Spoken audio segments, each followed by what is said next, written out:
Welcome into Eye on Northeast Kansas, the podcast. I'm your host, Melissa Bruner. This is your place where you can listen in to some of the top interviews we've had this week on Eye on Northeast Kansas, the TV show. You can watch the show streaming live Monday through Friday, 4 o'clock Central Time on WIBW.com. We had a great couple of guests to start the week. Well, 3 total if you count the one that had 4 legs. The Kansas Bureau of Investigation, along with the Attorney General's Office, Highway Patrol, and several other local partners announced a new joint effort to tackle the fentanyl crisis. Part of that effort involves some of their newest crime fighters on 4 legs. Kuno, one of them, came to visit along with KBI Director Tony Mattivi and the agent who is Kuno's handler, Brentt Donaldson. Kuno is part of a larger effort, Director Mattivi. What is it that you announced this afternoon? This afternoon we announced the formation of what we call JFIT, our Joint Fentanyl Impact Team. And the JFIT is it's a coordinated effort between us, Highway Patrol, and then a tremendous amount of help from Homeland Security investigations to target every single modality by which fentanyl can be trafficked into or through our state. So whether it's by road or rail, by aircraft or by mail, we are targeting every way that these dope mules and dealers can bring fentanyl into our state. Why is this a big deal in Kansas, and what are we seeing that makes this effort so vital? We are I am so discouraged by the numbers that we're seeing of fentanyl overdoses, fentanyl deaths, and even just fentanyl submissions to our KBI laboratory. They're skyrocketing. And so my concern is that we are literally at the leading edge of a tidal wave when it comes to fentanyl overdoses and fentanyl deaths. We lived through the crack epidemic, we lived through the meth epidemic, and I'm afraid fentanyl is going to be even worse. That's why it's a big deal. Kind of the same reasoning in Kansas? We've got the highways that are at a crossroads in the center of the country. We are.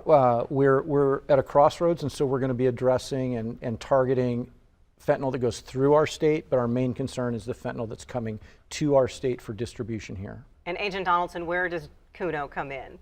Oh, Kuno, he's a Belgian Malinois. He actually comes in on alerting to the fentanyl on the street, tip of the spear, the first ones out there. They're going to be locating the fentanyl along with the other drugs that are so dangerous.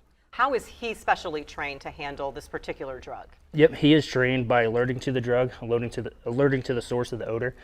So as close as he can get to that odor, he's actually going to sit and stare and let us know that specific drug is in that location. We hear a lot, though, about how dangerous fentanyl is and how it doesn't take very much to have a deadly impact. So we have heard of law enforcement officers, emergency responders being harmed by fentanyl. How do we protect Kuno? Yep, so I as a handler, I have to know that what his baseline is, how he acts normally at home and at work, and if I notice that he's a little different than normal and that he possibly had an exposure, we actually keep Narcan on our person that I can administer a dose in his nose just like a person. And that kind of fascinates me. There's doggy Narcan, but you said it's exactly the same as what anyone else would take. Same exact thing, yep. And how is he going to work? Is he going to travel a lot? Are you going to base him in one specific area? Is he going to be involved in regular traffic stops or patrols? Yes, so there's actually 4 of us throughout the state, and we'll work throughout the state with our local partners and our state agencies and the rest of our agency. And he will be working on traffic stops in buildings, at residential search warrants, and those different types of things to alert to the narcotic in question. He's had a big day. He's at a news conference and everything else. When you look at the canine effort, Director Mattivi, how do you see them pairing with your agents on foot that can do maybe a little bit something different than what the humans have been able to do? So when I started this job in January, one of the first things I realized is that at the time there was no law enforcement canine in Kansas capable of detecting just fentanyl. So Kuno, like many dogs, can also detect cocaine, heroin, methamphetamine, but there was no dog available to just detect fentanyl. So that's why KBI went out and established a canine unit with the first 4 fentanyl detecting canines in Kuno's got an itch, it's okay. So whether it's highway interdiction and a local deputy or a highway patrolman calls for help, whether it's package interdiction, walking a dog through a distribution plant, really any way that fentanyl can be trafficked, the dogs can help us find it. What do people need to understand about fentanyl that makes it such a unique problem that maybe is unlike what we have faced before? It is so different from what we've seen before for a couple of different reasons. Number one is the lethality of it. It takes a tiny, tiny amount of fentanyl to kill a person. Second, fentanyl is being mixed with every other drug that's out there, methamphetamine, marijuana, cocaine, heroin. But it's also being introduced into pills where you wouldn't expect to find fentanyl. We're seeing fentanyl in Adderall, we're seeing it in oxycodone, we're seeing it in Xanax. So when DEA says one pill can kill, that's not an embellishment, that's not hyperbole. If you didn't get that pill, whether it's an Oxy, an Adderall, Xanax, anything, if you didn't get it from a pharmacist, you have no way of knowing that there's not fentanyl in it, and it could very well kill you. Which is a good reminder for people who see this as just an illicit use problem. If people maybe are on prescriptions, have trouble making ends meet, they might look for a cheaper source. And also a good time to mention anyone actually can get Narcan, correct? You bet. Narcan's available over the counter. I strongly encourage everybody to carry Narcan. I carry it in my briefcase and in my car. Director Mattivi, Agent Donaldson, and Kuno, thank you so much for being here and letting us know about these latest efforts and introducing us to your new partner. Thanks for having us, Melissa. Thank you. We certainly enjoyed having Kuno for his first live television appearance on Eye on Northeast Kansas. Another way that law enforcement take a proactive approach to fighting crime is through National Night Out. This is a series of events held around the country aiming to foster connections between community members and neighborhoods and the law enforcement who serve them. Marysville is online for its first ever National Night Out. We had Officer Ann Escalante in to tell us about it. Welcome. And you said this is the first year you're participating. Yes, so Marysville Police Department is very excited to be hosting our first annual National Night Out on August 1st. What prompted you to think this was so important? I think being out in the community and really letting the community meet the law enforcement officers that they're going to be dealing with possibly, throughout their lifespan of being in that community. So August 1st. August 1st from 5 until 7 in the city park. We're going to have a free swim from 6 until 8 p.m. We're going to have Willie the Wildcat for all those big K-State fans out there. There's going to be food vendors. We'll be out handing out free T-shirts. There's going to be a live band and a DJ. Also, the Kansas Children's Discovery Center is going to have their mobile unit out there. Big Wheels on Broadway. What's Big Wheels on Broadway? So it's kind of like touch-a trucks. So some of the big farm trucks and stuff will be out there for the kids to come and see. Absolutely. And also, there's going to be inflatables and games. So plenty of activities for those of any age to come out and enjoy. A lot of fun. And you brought the T-shirt, and you were telling me a little bit about them. So tell us about the T-shirt. What makes it so special? I like it, first of all. So this summer, the Marshall County Arts Co-op had a Choose Arts camp. And so I hope I don't butcher their names, but Anna Scheel created the front. Okay, and it says National Night Out, and it has 2023, no alcohol, no drugs, no bullying. Absolutely. And then on the back, one of the counselors, Sammy Bartles, created the back. And the back is Let Kindness Bloom, and it says National Night Out for the STEM and help others. I'm just reading all of this. Smile at those who are having a bad day. Be nice to your friends and family. Help out others who need. I love that. And it makes a flower. It's some fantastic little sayings there on Let Kindness Bloom. How important was it to involve the young people, even in the planning stages of this? Oh, absolutely. I think it involves them in the community and lets them be a part of the community and helps showcase some of their skills that they can do. What benefit is there, do you think, to really fostering the relationships between people of all ages in the community through National Night Out? Oh, I think in getting out in the community and speaking with the kiddos in the elementary school and speaking with the kiddos at the high school, of course, we always ask them, if they want to be a law enforcement officer when they get older. And so I think it starts to show them opportunities in the community that are available for them to pursue should they decide to get in being a law enforcement officer when they get older. Those conversations sparked a special part of your night, and that is you've invited several women in law enforcement to be part of the event. We did. Like I said, getting out in the community and speaking with the kiddos in the high school and the elementary school, and asking them if they want to be a law enforcement officer. Some of the responses surprised us, especially in the younger females when they said, I don't know if I can do that. So being a woman in law enforcement and being a mother of 3 daughters, we didn't want them to feel that way. So what a great opportunity than taking National Night Out and highlighting women in policing. And we have a couple agencies that are going to assist us with that. We have the KBI, Alcohol Beverage Control, and the FBI are all sending female agents up there to kind of showcase opportunities in law enforcement should anybody have any questions or, it sparks an interest. And we really want to encourage females to show them that they absolutely have a place in law enforcement, and they absolutely have a place in Marysville Police Department should they ever decide to pursue a career in law enforcement. Well, a great message and a great time. So much is planned for the Marysville Night Out events. 5 to 7 p.m. The swim is actually going to go a little bit longer than that. 6 to 8, 6 yes. to 8 for the swimming at Marysville City Park. The swimming will be free during that time frame. Music, food vendors, the big wheels on Broadway, the Kansas Children's Discovery Center taking their mobile museum. Willie the Wildcat thinks it's so cool that Willie's even going to show up. Absolutely, yes. We are very excited. Hopefully this is the start of a great tradition in Yes. Marysville. And Yes. thanks so much for being here and letting Thank us you for know having all me. about it. Shawnee County, by the way, will be having National Night Out events at neighborhoods around town coming up Saturday, August 5th. We always look forward to all of that. Another great annual tradition is coming up in September. The YWCA of Northeast Kansas is hosting its 35th annual Women of Excellence celebration. It's an honor each year that has many local women recognized. We had Allison Marker of the YW tell us why this event remains so relevant today. Welcome to you. Thanks for being here. It's great to be back, Melissa. This is an event with a long history. For those who haven't heard about what the Women of Excellence program is, what are you looking for and how does this all come about?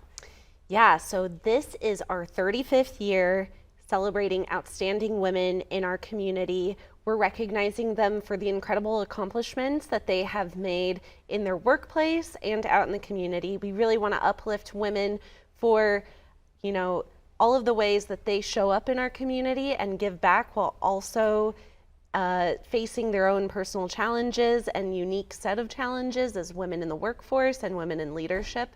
And this is one of the most inspiring things we do all year and gets me really excited and motivated for us to really honor and recognize the incredible accomplishments of these women. Well, I'm proud to say that several people on this year's list I consider friends, and so congratulations to all of them and everybody that's on the list. It is an impressive list of ladies, not just because I happen to personally know some of them. How many are in this group and how did they find themselves on this list? Yeah, so 25 women were nominated either by their employers or by organizations that they're deeply involved with. We put out a call for nominations earlier this year.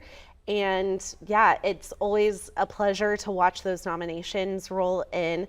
As you know, we have women leaders from sort of 5 different areas. So small business, large business, nonprofit, education, and government. So from all sectors that we recognize. And then are you going to single out any of them, or is everybody's excellent? That's we know that. right. Yes. So we recognize and celebrate each and every one of these women for their accomplishments. We do have a selection committee that selects one woman of excellence in each of those 5 categories that are announced the night of our awards ceremony. And what is happening? What is that awards ceremony and that celebratory event? Yeah, so this year we are going to be at the Beacon in downtown Topeka, formerly the Topeka Women's Club, so particularly fitting.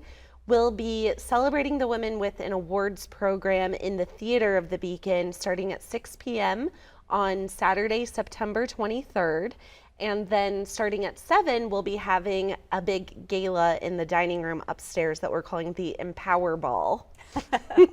Which should be extremely fun. Not the Powerball, the Empower Ball. Exactly. And that is, you brought my pen and it's Empowered Women, Empower Women. So for people who wonder why, Allison, it's 2023, haven't we talked about women and equality enough? Why do we still need to talk about it? Why is this event still important and relevant? Yeah, well, it's still important and relevant because for one in 4 women will experience domestic violence in their lifetime. Women still face discrimination and harassment in the workplace. They are still facing challenges when it comes to finding affordable childcare and health care. And so, it is an important part of our mission to empower women and ensure that we are creating a community where women have equal opportunities. And the hope is that this will raise some funds to help you with that mission. What are some of the programs the YWCA of Northeast Kansas does in that realm? Yeah, so thank you for that. Oftentimes people may know us for one program here, one program there, but we actually provide a wide array of programming in our community. So we support survivors of all genders of domestic violence, sexual assault, human trafficking, and stalking in Shawnee, Jackson, Wabaunsee, and Brown counties. A lot of our area. Yes. And then we also provide youth services programming. So we have an early learning center in our facility where we provide preschool education for families. We're one of the few preschools in town that actually accepts DCF payment, so we are incredibly affordable.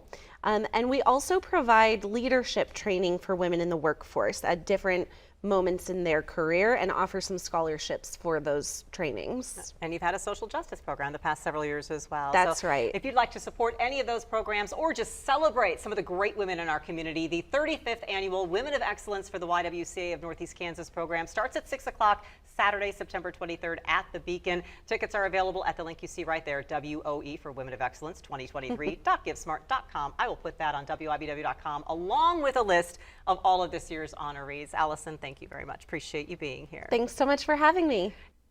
Well, while we are going through our heat wave here in Kansas this week, we're thinking spring. A great event is returning in February, the Kansas Lawn and Garden Show.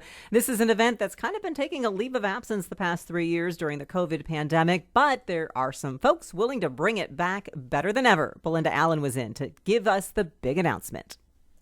Belinda, welcome. Thank you. This is kind of a big announcement for a lot of people. It is. Drum roll. What's making the Drum comeback? roll. The Kansas Lawn and Garden Show will Yay. be back February 16th, 17th, and 18th at the Expo Center. And as you know, they've done all that reconstruction out there. So we have just thousands of square feet that we can fill. And if we're going to do this, let's do it big. Right. We're excited. How much bigger, I mean, bigger and better, I mean, honestly, is what this can be. How much larger do you anticipate this show could be compared to what it always was, which is pretty big in itself? It was, because remember they used both sides Right. of the expo, and what the expo is telling us is that the new construction, that side is bigger than the two sides were to begin with. So we need to fill it. And you're going to fill both sides, we're- both exhibition hall and Nope, land and arena? nope, just Just exhibition hall, okay. Mhm. And they say exhibition hall is bigger than the two were together. So we have extra room. How many vendors do you think that can bring in then? I think we could have close to 200. That will be very fun. And Yes. for people who, I mean, a lot of people made the Lawn and Garden Show. That was like Yes. their sign that spring was right around the corner. So what Exactly. types of people are you hoping to bring in to exhibit and display during the show? We want to think outside the box a little bit. We think there should be some playground equipment. We think there should be some bird watchers and some frisbee golf and some wood carving. And of course, a barbecue expert should come out and do a seminar and get us all ready to just start grilling outside and things like that. So we've already made a lot of contacts, and we'll drum roll via our website and via our Facebook page as we get everything concrete. So we're super excited. So this is kind of early planning stages, but you're not a stranger to the Kansas Lawn and Garden Show. What is kind of No. your history there and why you wanted to bring this back? Many people know I am the owner of New Sound Hearing and Tinnitus Center, and it sounds crazy, but I've always gone to farm shows and garden shows. That's my way to sort of get out and introduce myself to people and answer questions without them feeling like they had some high pressure sales moment or something. And so myself, and many other business owners have been saying, where's the Lawn and Garden Show? Where's the Lawn and Garden Show? So last year, I just picked up the phone and I called Stormont Vale Event Center, and I said, what's going on? And Leland Hefner, who, bless his heart, has done this for decades, he just said, I can't, or it's just not in me right now, and if somebody else is willing to step up. And so one of the things you that's did. hard. Yeah, it's hard for me to say no. So we're very excited. It's nice. My husband owns Allen Coleman Marketing, and so it was just a good fit for us. And so we are helping coordinate it, but it will definitely be a community-led project. So we've got the master gardeners and everybody on board, and so we're very excited. What makes this event so special? You know, I think it's so different than anything else that's offered. I mean, you go in there and you feel like you're in spring. It may be 6 inches of snow in the parking lot. And it could be. Yeah, it very never well know. could be, that's right. But you go in and you have the flowers and you have the ponds and you have the bridges, and There's also just this fellowship. The vendors, we're a family. We've missed seeing each other for 4 years, so everybody's getting excited and making phone calls, and we're just, we can't wait. If people are interested in participating in the show as vendors, what do they need to do? They can call 785-230-1069, and that will be a great first start. Or you can check out our Facebook page, Kansas Lawn and Garden Show, or our website, Kansas Lawn and Garden Show. There's a little contact information button there. Yeah, there's contact information, the contracts are there, the booth pricing is there, my personal email and Jim's email is there, and we will help walk you through it. So. And what do we need to know if we hope to attend the show? Are there going to be tickets? Is this going to be just a come on in as you are? There will be tickets as there were, and we're going to keep the Friday half off for our seniors. But there'll be a ticket link. The press release and everything is getting released today, and so there will be a ticket link, and it'll be a daily price, or you can buy a 3-day ticket and save money and come all 3 days to see all the seminars. All of that will be coming up. I'm glad you're here to share the news with me. Belinda, thank you so very much. Welcome. The Kansas Lawn and Garden Show. Again, the date's February 16th to the 18th. Perfect timing to make you think spring when it's most likely going to be still cold in Kansas. So go on and get the gardening head started. KSLawnandGardenShow.com is the website Belinda mentioned if you want more information. Thank you so very much. You.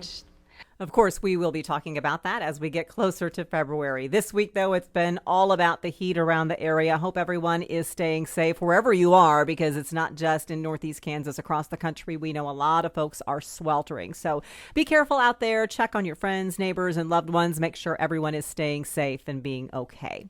That's it for us on the podcast this week for Eye on Northeast Kansas. If you'd like to see these videos, of course, who wouldn't want to see the video of Kuno, right? These videos and all the rest can be found on WIBW.com. I also post them on my Facebook page, WIBW Melissa Bruner, and we hope you subscribe to our 13 News WIBW TV YouTube channel. Give a search and subscribe to that. We have a special stream playlist where you can watch all of the segments, not just from this week, but all the prior weeks as well. Hope you're staying cool out there, and thank you so much for joining us. You can watch live on WIBW.com 4 o'clock Central Time, Monday through Friday. We'll see you on the Red Couch.